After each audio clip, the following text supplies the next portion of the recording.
Has America undergone a quiet coup courtesy of Wall Street? In the wake of the 2008 financial crisis, former chief economist of the IMF, Simon Johnson, warned that the same dysfunctional policies he saw in his basket case banana republics had taken hold in the United States.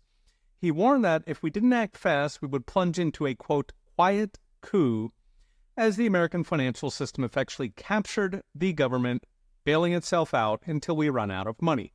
Well, we didn't act fast. In fact, it got worse, and here we are. In recent videos, I've talked about the trillions of distress in the financial system, the common thread being that you, the taxpayer, will be bailing them all out. We saw this in the 2023 bank bailouts last year, prepaid in the dark. Of course, given our $35 trillion national debt, we cannot afford it, but pay it we will. At some point, it gets too big to bail out, meaning either hard default, they stop paying interest, or soft default of permanent inflation. So first, that ignored warning. I'm no fan of the IMF, but one thing the IMF does know is dysfunctional governments.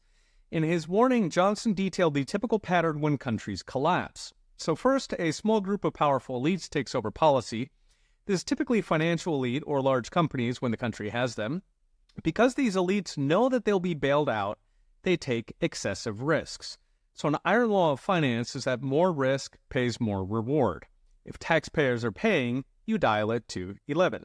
Now, if every hand at the poker game is all in, inevitably you will lose one.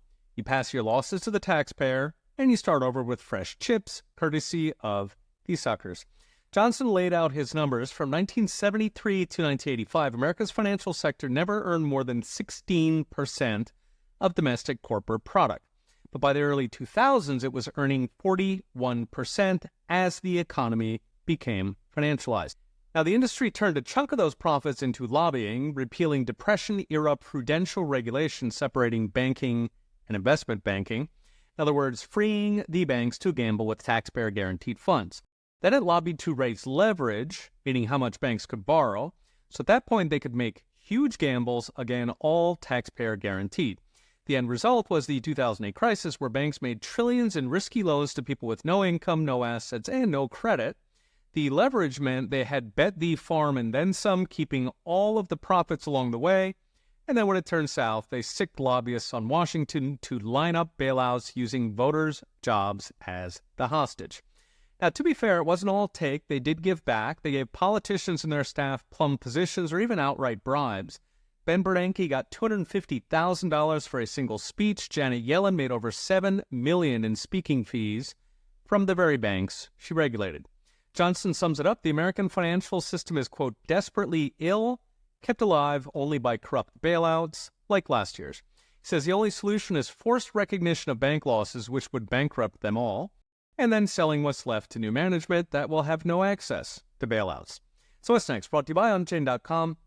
Given the corruption in Washington, the odds of breaking up America's megabanks are slim to none.